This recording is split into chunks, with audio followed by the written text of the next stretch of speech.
mencintai kita dan memberikan semua yang baik menurut versi pikiran kita. Karena selama ini kita berpikir bahwa berkat itu adalah semua hal yang tadi.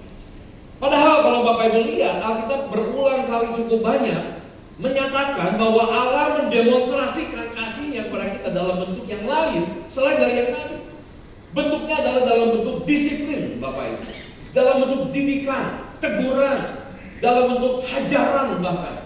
Dan kita harus perlu memandang hal yang sama seperti cara Tuhan memandang. Bahwa disiplin bukanlah sebuah hukuman, disiplin bukanlah sebuah sanksi yang dijatuhkan. Meskipun memang ada sebagian yang harus menghadapi disiplin karena sebuah sanksi. Tapi jauh lebih banyak Tuhan memberikan didikan pendisiplinan itu sebagai wujud ekspresinya kasih Allah kepada kita. Demonstrasinya kasih Allah kepada Bapak Ibu. Kalau kita punya cara pandang yang benar, bahwa disiplin bukanlah sebuah hukuman, tapi disiplin adalah bagian di mana Tuhan menyatakan kasihnya sama kita, maka Bapak Ibu bisa jauh, bisa lebih menerima ketika Bapak Ibu mungkin sedang hadapi yang namanya pendisiplinan yang sudah Tuhan lakukan. Bapak Ibu, saya sebagai orang tua, saya punya anak. Saya pun gak mungkin, Bapak Ibu sebagai orang tua, akan memberikan semua yang anak saya suka.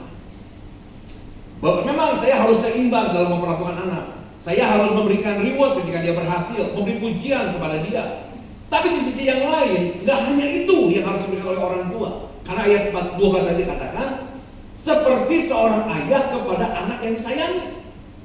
Kalau kita sayang sama anak, tentu kita gak akan membiarkan waktu kita lihat anak kita berlaku salah, melanggar, bersikap tidak benar. Gak mau kita biarkan. Pasti akan ada didikan di sana. Pasti akan ada pendisiplinan yang kita berikan di sana, Bapak Ibu.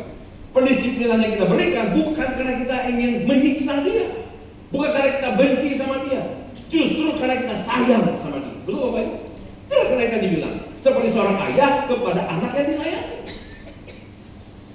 Tuhan memperlakukan itu kepada kita. Kita pun memperlakukan hal yang sama kepada anak yang kita sayangi.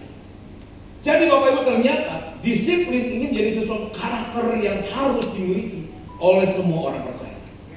Karena karakter inilah, disiplin inilah yang menjadi sarana di tangan Tuhan, alat di tangan Tuhan untuk mentransformasi hidup Bapak Ibu menjadi manusia versi terbaik dari Bapak Ibu masing-masing. Dan menggenapi panggilan Tuhan bagi hidup kita.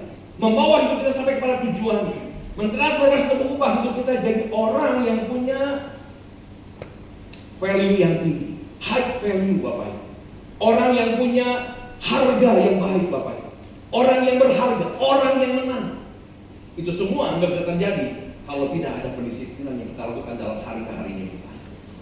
Kalau saya pelajari sebetulnya yang namanya high value yang bisa dimiliki oleh setiap orang, simple sebenarnya Bapak Ibu. Dua faktor aja yang harus diperhatikan. Faktor yang pertama adalah bagaimana Bapak Ibu memperlakukan diri kita sendiri.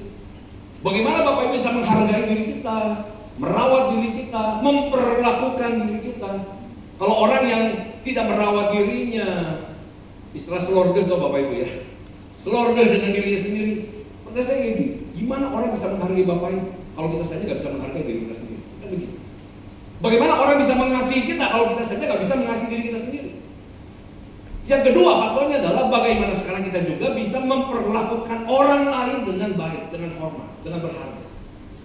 Dua faktor ini yang membuat seseorang punya nilai rendah ataukah tinggi.